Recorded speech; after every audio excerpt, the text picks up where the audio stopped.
Ece, mürşit kardeşinden istemişim seni, lakin vermemiş.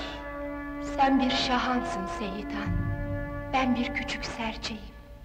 Al kanadın altına götür beni. Benim kanadım kırıktır. Arkadaş bacısını kaçıramam. Mürşit seni dul bırakmamdan korkar. Düşmanımın çokluğundan çekilir. Gece, beklersen giderim. Nereye gidersin? Yırtıcı kuşun ömrü az olur Seyidim. Seni vururlar, benim elim boş kalır. Al götür beni. Olmaz, mürşit doğru der. Gül dalına bülbül konar bilir. Gitmem lazım bilir. Düşmanım çoktur bilir.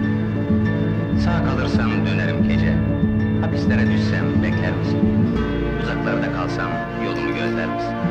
Ben ince bir dalım Seyidim. Kurumazsam beklerim. Üstünde toprak çiçek açsa gene beklerim.